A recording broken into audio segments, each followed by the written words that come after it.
Eu conheço bem essa história.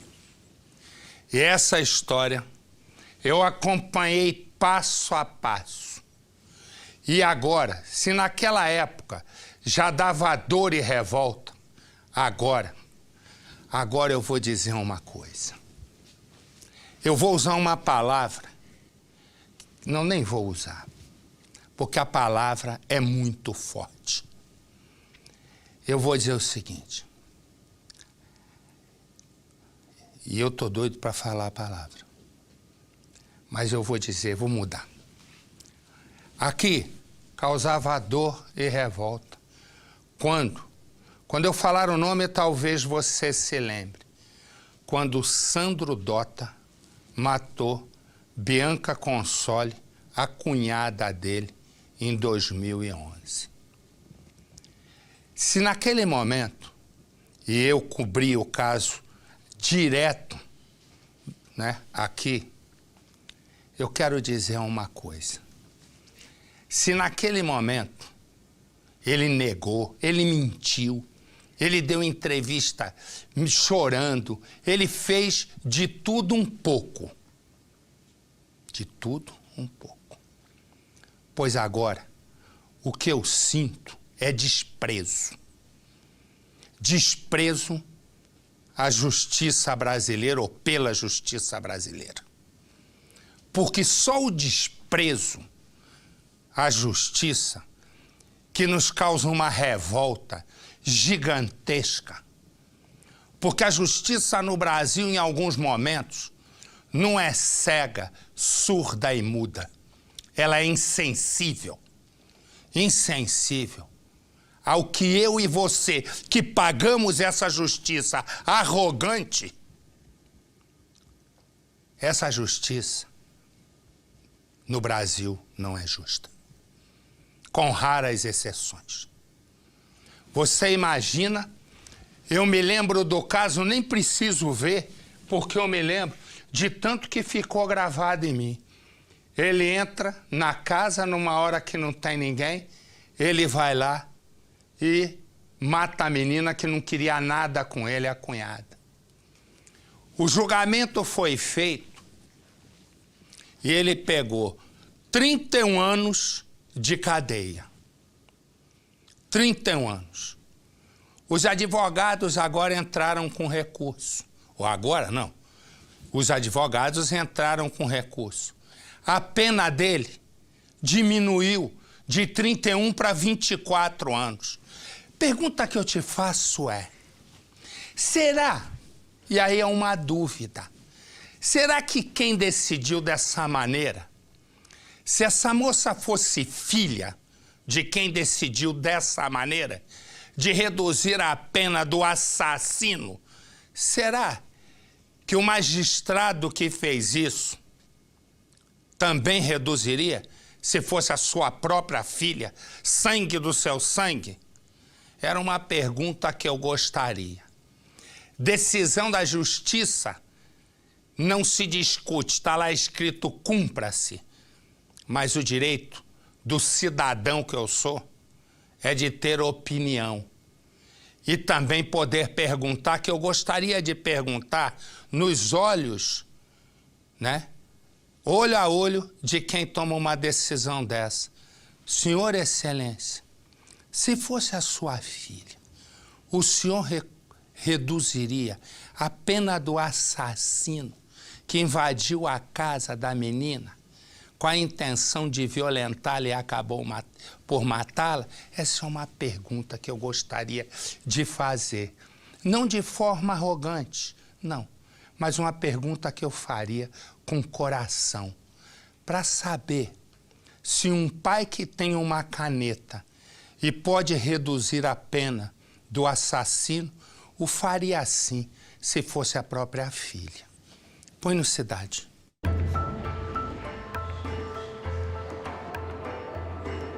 Faz 5 anos que a mãe de Bianca Consoli vive a dor de perder um filho. Não é fácil falar do estupro, porque a minha filha, ela falava para mim, mãe, Eu luto até a morte se alguém vier me estuprar um dia. E foi o que ela fez. Ela lutou até a morte, mas mesmo assim ela foi estuprada.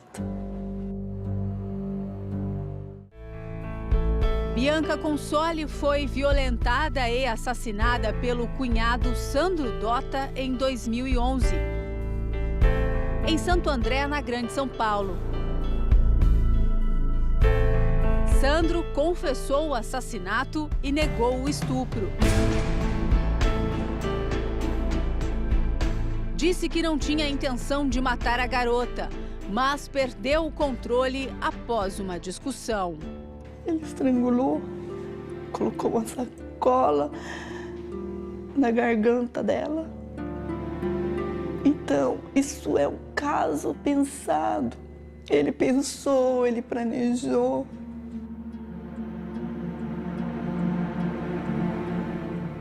Sandro Dota foi condenado por estupro e homicídio em 2013. Na sequência, a defesa conseguiu, no Tribunal de Justiça de São Paulo, reduzir a pena em 7 anos. A família de Bianca Consoli não concordou e entrou com um recurso no Superior Tribunal de Justiça, em Brasília. Agora, o caso corre em segredo de justiça. Um abaixo-assinado com mais de 62 mil assinaturas ajudam a família a ganhar força contra a redução da pena do motoboy.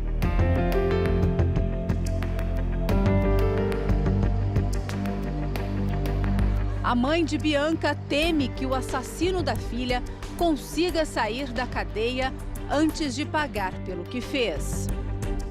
Confessou que tirou a vida da minha filha.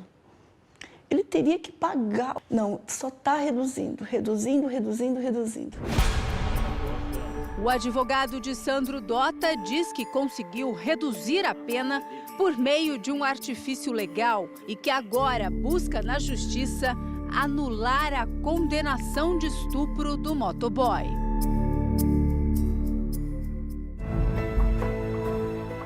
Ele vestiu a minha filha de volta, colocou a roupa nela, minha filha vestiu uma leg. Eu achei a minha filha morta dentro da sala. Eu achei minha filha morta dentro da sala.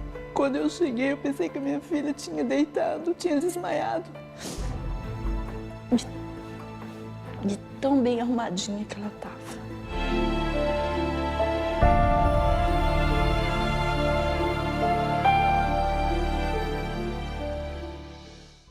Bianca Consoli, de 19 anos, foi assassinada na tarde do dia 13 de setembro de 2011, nesta casa na zona leste de São Paulo.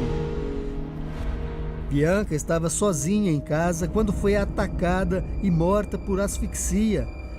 Ela foi sufocada com uma sacola de plástico azul introduzida na boca. Segundo a polícia, Bianca também teria sido estuprada. Não havia sinais de arrombamento, um indício de que o assassino podia ser alguém próximo da família. Sandro Dota, um motoboy, ex-viciado em crack, era marido de Dayana, irmã de Bianca. Ele sempre foi o principal suspeito. Onde você estava na terça-feira, na tarde do crime? Olha, desculpa, não tenho nada para falar. O depoimento dele durou 6 horas. Totalmente inocente. A polícia pediu a quebra do sigilo telefônico de Sandro e descobriu que na tarde do crime ele fez uma ligação para a mulher de dentro da casa de Bianca. Através do laudo técnico de telefonia, ele se coloca no local do crime. Sandro tinha ferimentos no braço e na perna.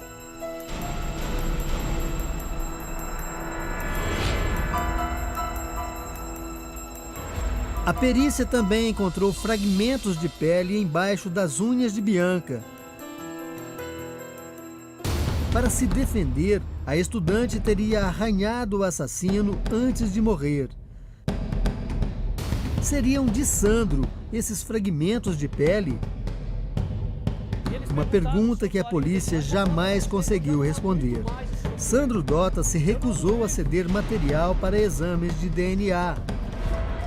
A saída, então, foi fazer o teste usando uma mancha de sangue encontrada na calça jeans que, segundo a mulher de Sandro, ele teria usado naquele dia. O resultado da perícia comprovou que a pele encontrada embaixo da unha de Bianca tinha o mesmo DNA da mancha de sangue. Sandro sempre disse que a calça não era dele. Em dezembro de 2011, 3 meses após o crime, o juiz decretou a prisão de Sandro. Sou inocente, só tenho que dizer que amo a minha esposa e que tudo vai ser esclarecido. Eu sou inocente.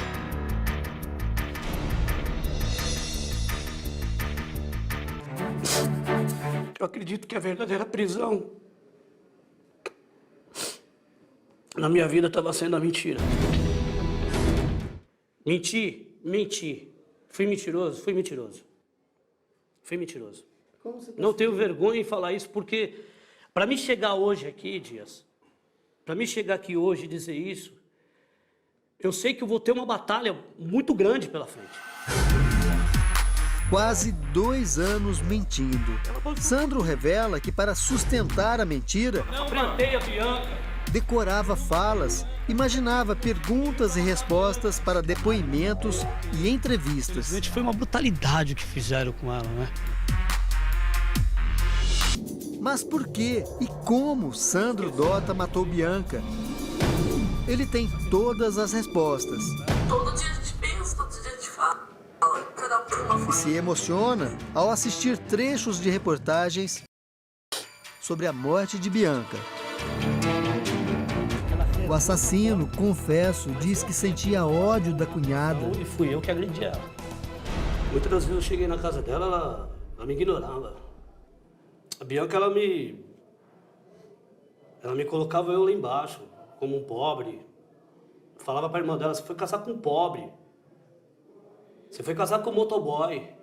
Mas a Dayana não me conheceu, motoboy. Você sentia alguma atração pela Bianca? Nunca senti atração nenhuma pela Bianca. Pelo contrário, o que eu sentia pela Bianca era ira, raiva. Eu achava ela metida.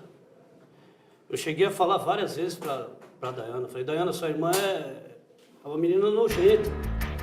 No dia do crime, Sandro Dota diz que resolveu tirar satisfação com a cunhada. Eu vou conversar com a Bianca. Não vou passar batida, eu vou conversar com a Bianca. Tem um ferro. Tem um negócio que eles colocam, aqueles ferros para proteger o muro. Eu subi naquele ferro, pulei. Você pulou o muro? Pulei o muro. Quando eu pulei o muro, eu cheguei na porta da cozinha e chamei a Bianca. Falei, Bianca. Ela não respondeu. Eu fui entrei na sala e eu disse, ei, Bianca. Ela não respondeu, eu subi as escadas. Ela estava no quarto dela. Ela estava pronta para ir para academia. Ela já estava de roupa de academia, tudo. Eu não sei se ela quis correr naquele momento, que ela passou por mim e ela me empurrou. O braço dela bateu no meu queixo. Eu até bati na televisão. Na hora, bati na televisão. E minha reação foi rápida. Na hora que ela fez isso, eu dei um murro no rosto da Bianca. Eu dei um murro, ela foi para trás. Quando ela desceu correndo, eu desci atrás. Eu peguei no cabelo dela para puxar ela. Na escada? A escada. Ela tinha alongamento no cabelo, não era o cabelo dela mesmo, era alongamento. Puxou, sai. Quando eu puxei, saiu o cabelo, ela continuou correndo. Aí eu voei pelas escadas e ela... Nós caímos. Então eu falei, meu Deus do céu, o que eu fiz? Que besteira eu fiz. Eu falei, meu Deus do céu, se ela voltar a viver, todo mundo vai saber que fui eu. E eu no desespero, embaixo da escada tem um murinho, onde que a Marta coloca as coisas e dentro daquela cesta tinha uma sacola. Tinha uma sacolinha plástica, azul. Na minha concepção, se eu colocasse aquela sacola na boca dela, ela não ia respirar. E se ela tentasse voltar a viver, ela não iria viver. Então, naquele momento, você queria matar? Não queria matá-la, eu estava desesperado. Eu levantei e eu andei pela casa.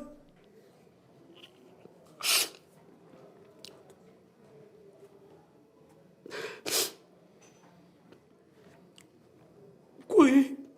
Subi correndo as escadas, tinha um murinho. Quando você sobe pra laje, tem um muro, eu subi no muro, pulei o muro. Fui embora pra casa. Sandro Dota também é acusado de ter estuprado Bianca.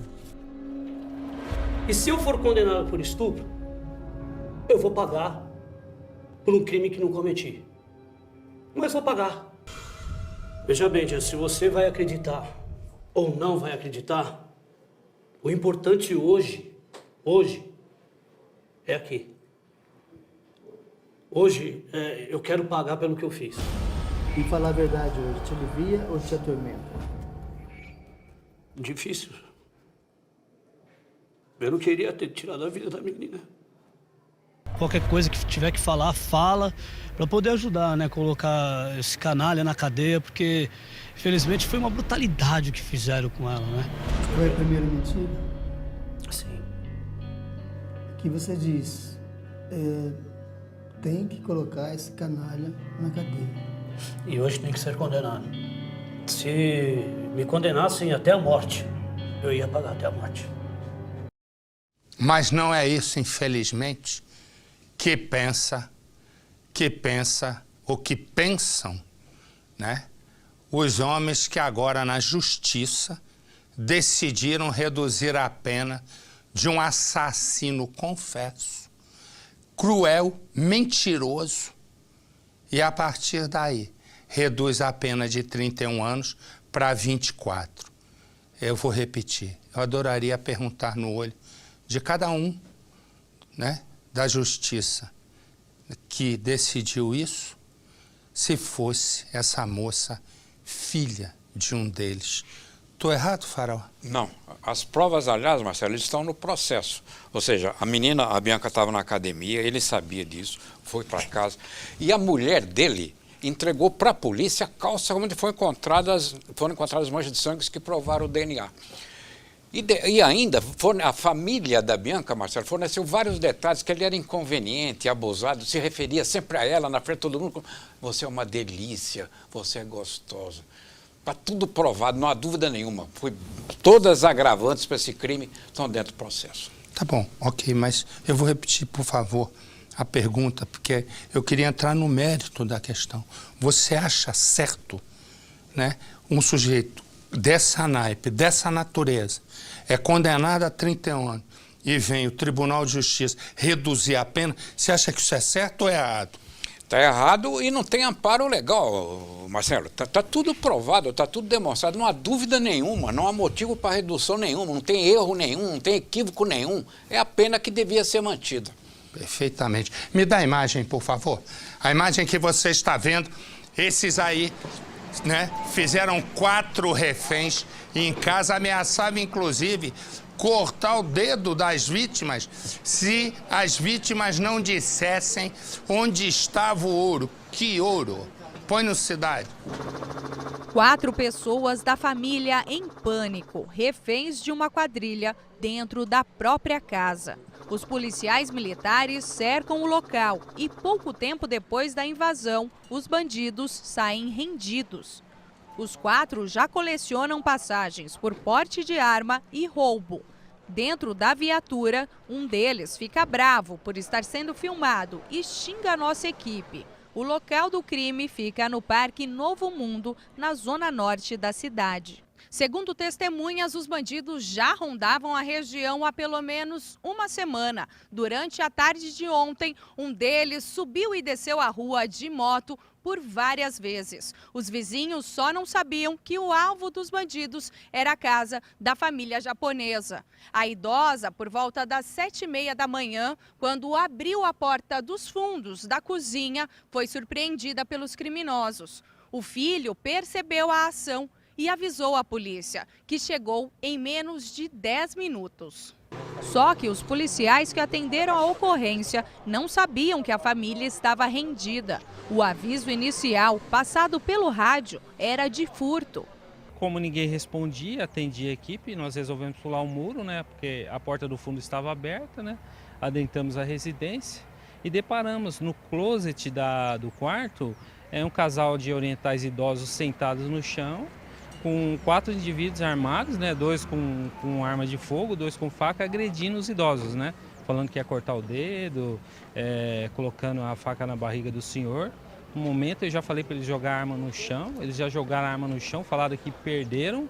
A suspeita é que os bandidos tenham entrado na casa pulando o muro do vizinho, que dá acesso aos fundos do sobrado. Tô com medo, que eu cheguei do serviço, me deparei com essa cena, tô com medo. Agora tomar providência de fazer uma cerca elétrica, uma câmera. Tô muito assustado, acabei de mudar para cá tem um mês. O filho, que conseguiu avisar a polícia, estava com a mulher dentro de um dos quartos. Assustado, o casal de idosos, que ficou sob a mira de revólveres e facas, não gravou entrevista. A família é dona de um posto de gasolina da região. Os bandidos estavam com estes 2 carros, preparados para levar os produtos que seriam roubados. Mas o que eles queriam mesmo eram barras de ouro. Segundo eles falam que tem informação que tinha barras de ouro no local. Porém, nada foi constatado, nem cofre tem na residência, né? É inacreditável.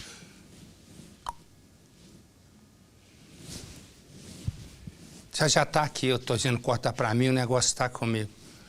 Pensa no seguinte, Rodrigo, que é esse, e Matheus, moram no mesmo bairro.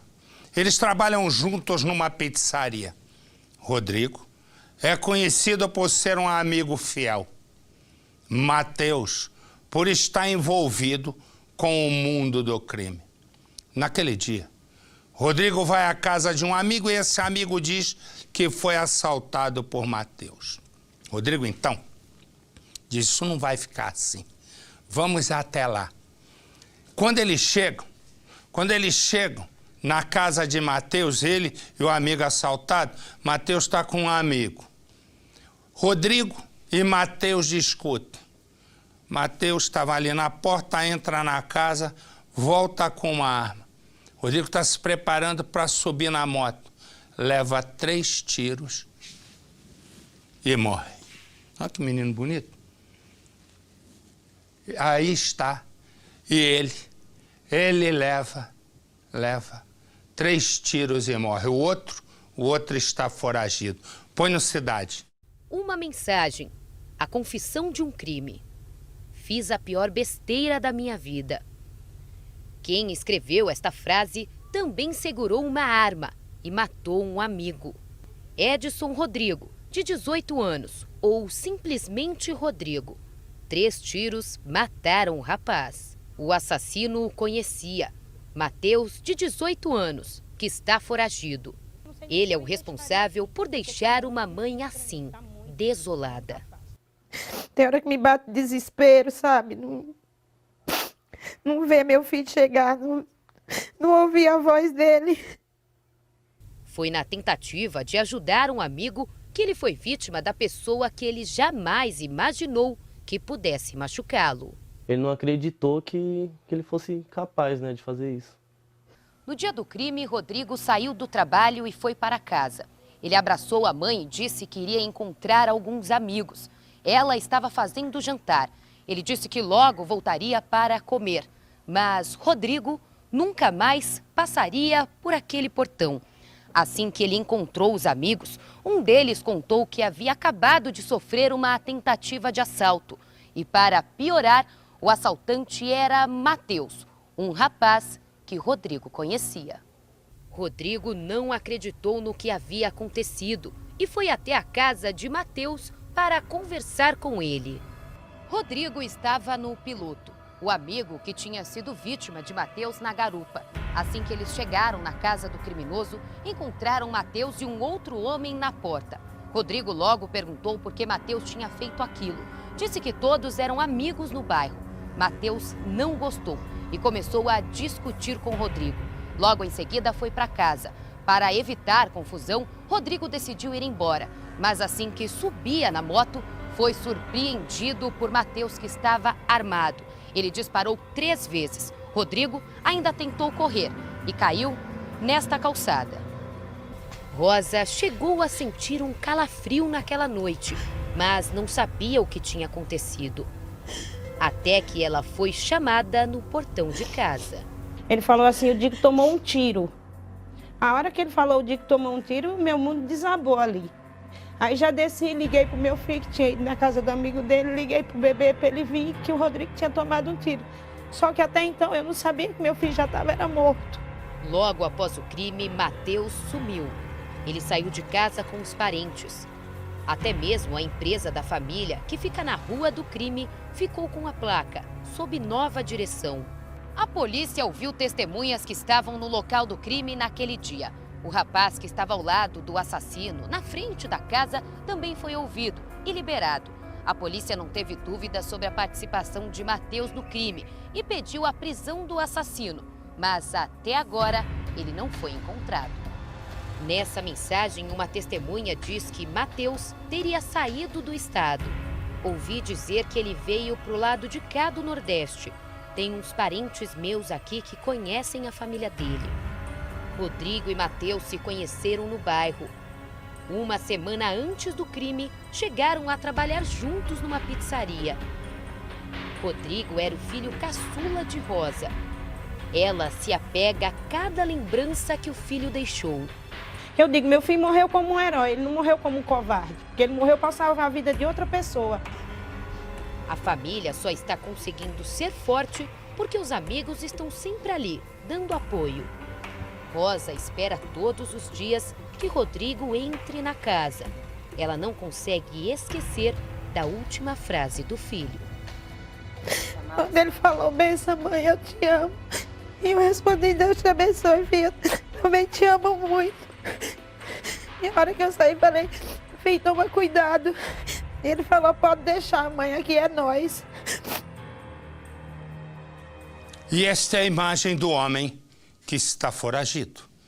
Se você viu esse homem, se você conhece esse homem, se você sabe onde ele está, ligue.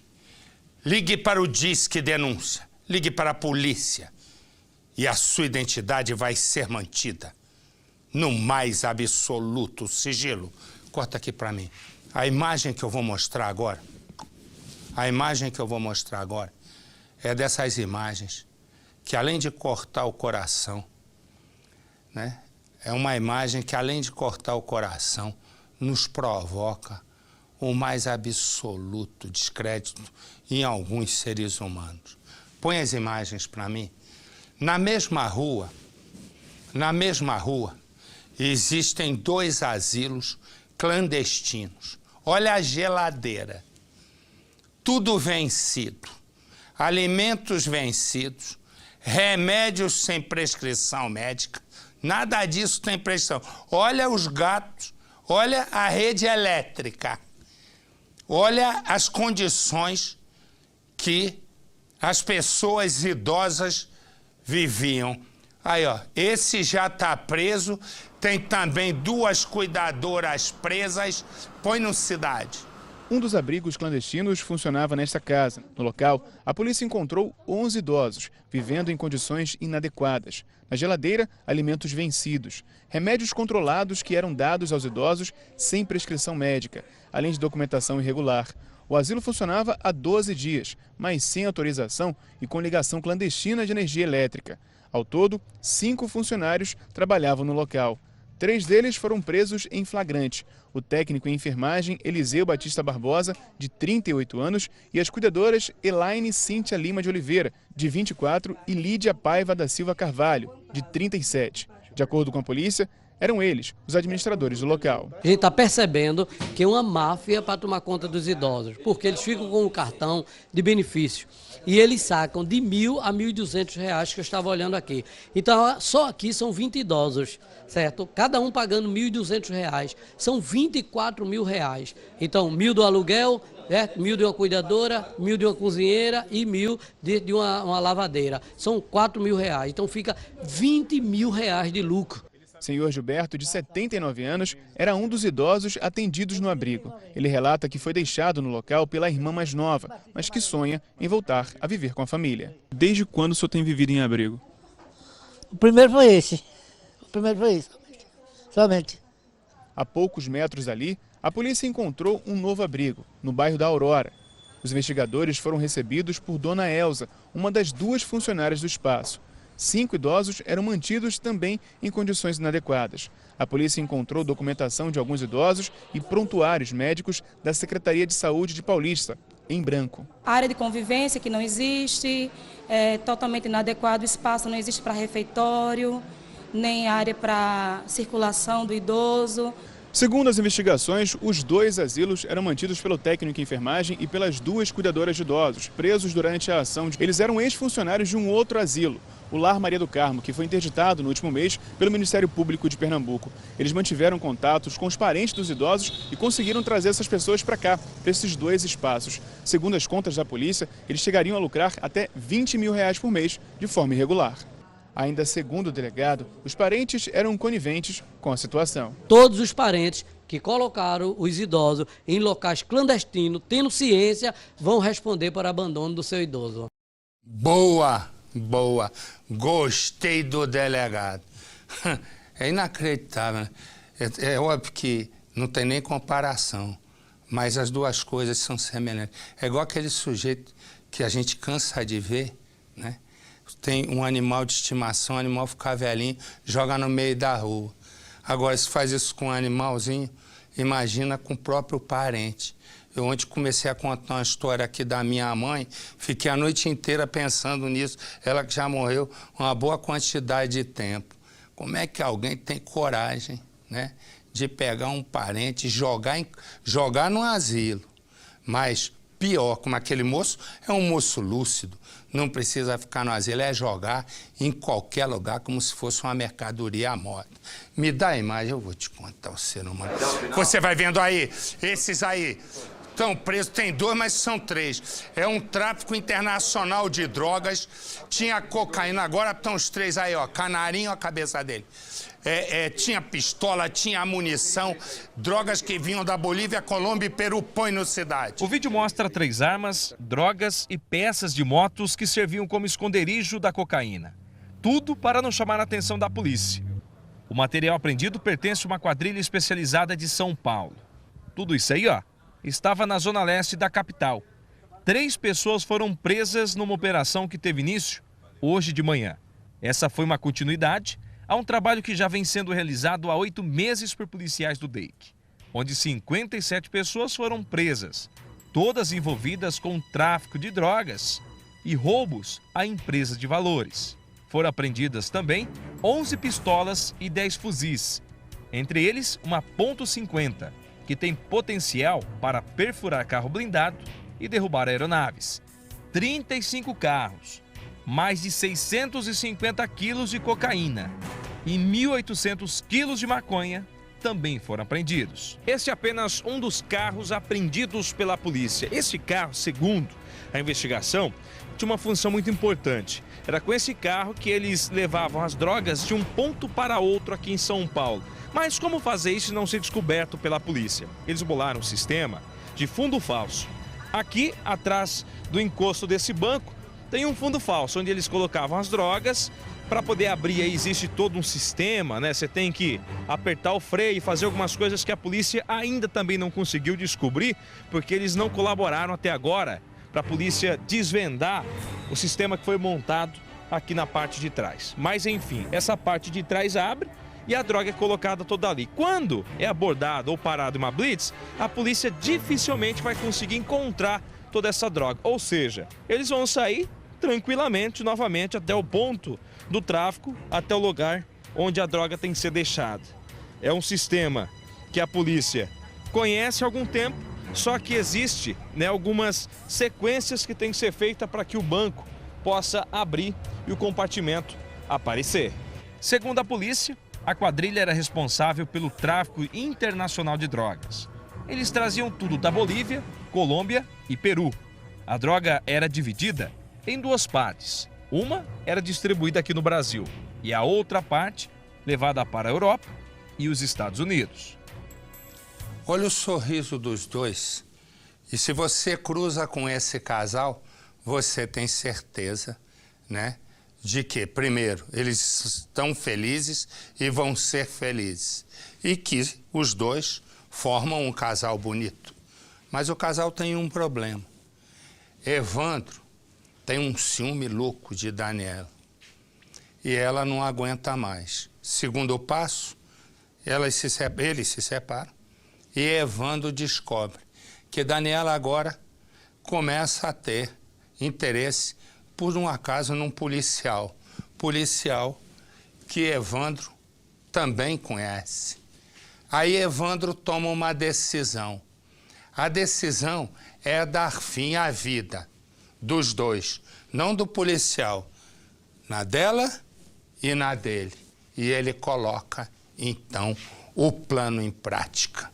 Naquele dia, ele vai para o escritório de Daniela e aí põe no Cidade. O crime aconteceu neste escritório de advocacia, onde Daniela Pavanello Segantin, de 25 anos, trabalhava há 6 meses. Ela havia terminado o relacionamento com Evandro José da Silveira há pouco tempo, mas ele não aceitou o fim do namoro. No final da manhã, Evandro foi ao escritório e, depois de uma breve discussão, matou Daniela. Em seguida, se suicidou. Foi neste carro que o Evandro veio até o escritório. Os outros funcionários só perceberam que alguma coisa havia acontecido depois de ouvir os disparos. Eles desceram e viram os corpos das 2 vítimas no chão.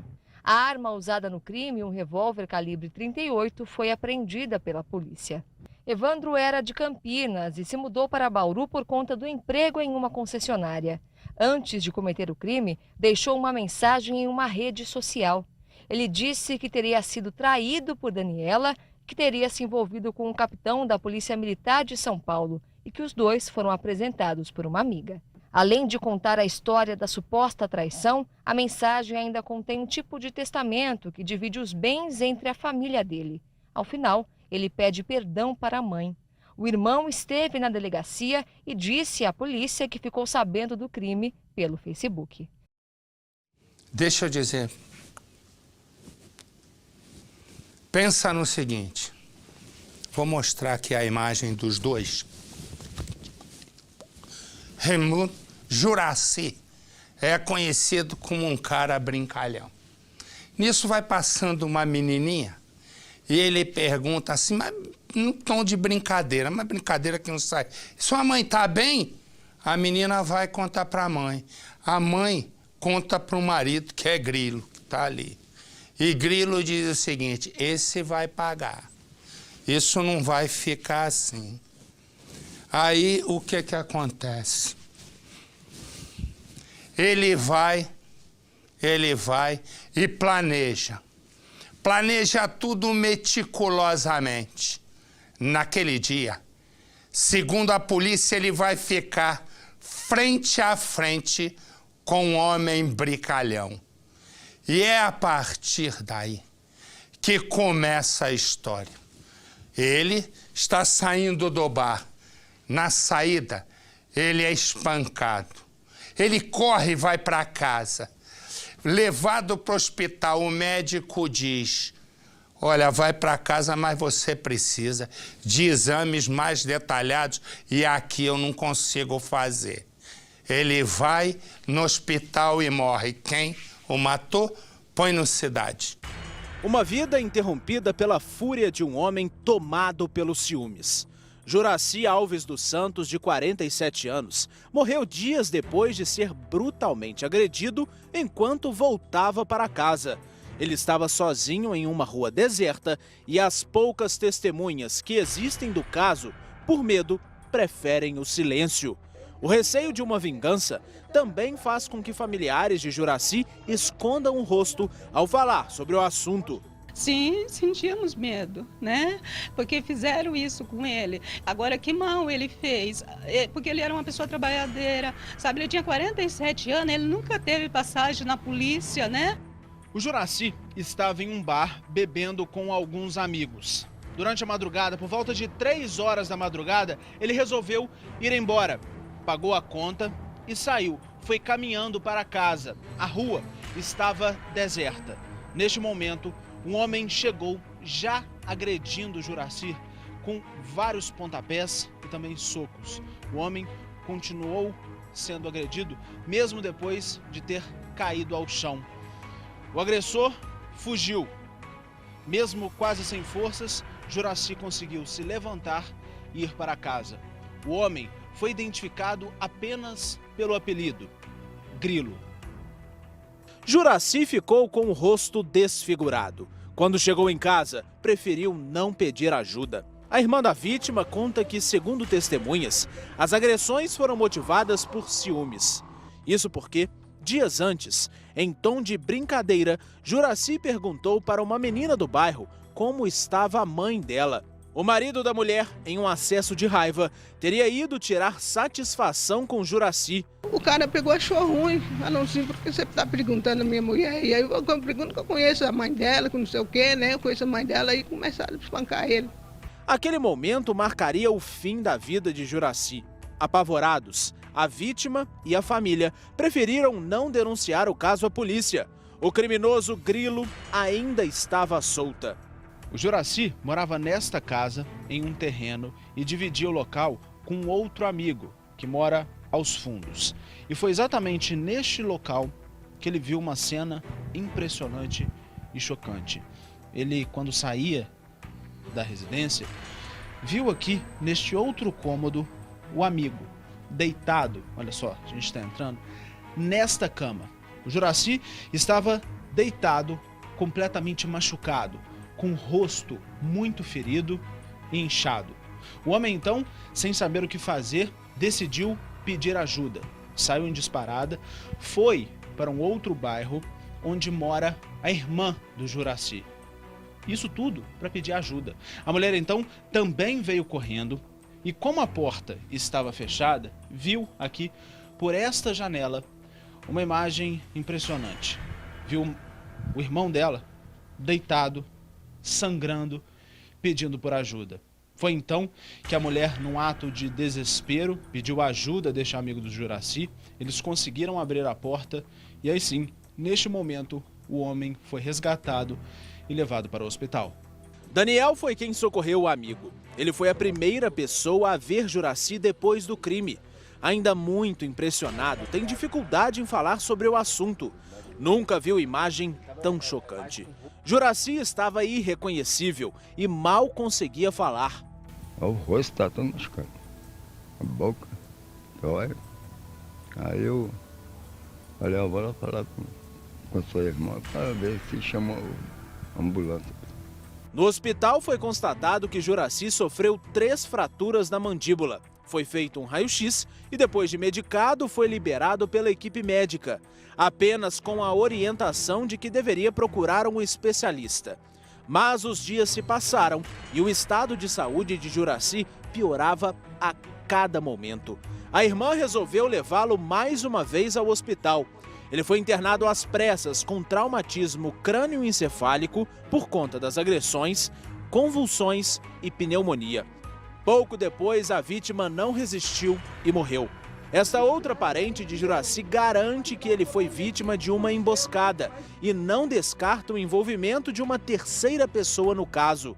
Ele já foi de caso pensado, já, né, para fazer isso aí com ele, porque ele é uma pessoa boa, que todo mundo gostava dele, ele não fazia mal para ninguém, né? Um outro ponto que a família quer que seja investigado pela polícia é sobre o atendimento médico oferecido ao Juracy. Isso na primeira vez que ele procurou uma unidade de saúde. A irmã da vítima quer saber se houve negligência por parte da equipe médica em liberar o paciente, mesmo com tantos relatos de dor e também suspeita de traumatismo craniano. Eu queria saber das autoridades por que é que esse médico mandou ele embora, né? Porque a segunda vez, quando ele voltou para o hospital convulsionando, o médico falou que ele não devia ter recebido alta, que foi negligência do outro médico. Mas quem é Grilo? O homem que agrediu e tirou a vida de Juracy para a família é este. O caso está sendo investigado pela Delegacia de Homicídios de Mogi das Cruzes, região metropolitana de São Paulo. Até o momento, a autoria do caso não foi confirmada. Porém, para esta sobrinha da vítima que está nas ruas em busca de informações, em uma verdadeira investigação paralela, este é o responsável pela morte de Juracy. vocês não têm dúvida, como família, como pessoas que estão sofrendo com a perda de uma pessoa tão querida, que esse Rodrigo que aparece nessa foto, que vocês mostraram a foto, estão apresentando a foto na polícia, que ele é o responsável pela agressão ao Juracy? Sim, absoluta, ele é, né? Porque a população, eles não querem falar que viram, né? Mas falaram pra gente que foi o grilo, Juracy era solteiro, não tinha filhos. Morava sozinho nesta casa simples, de apenas 2 cômodos. Esta foi a primeira vez que a família voltou ao local depois da morte do filho mais novo de 6 irmãos. Foi impossível conter a emoção.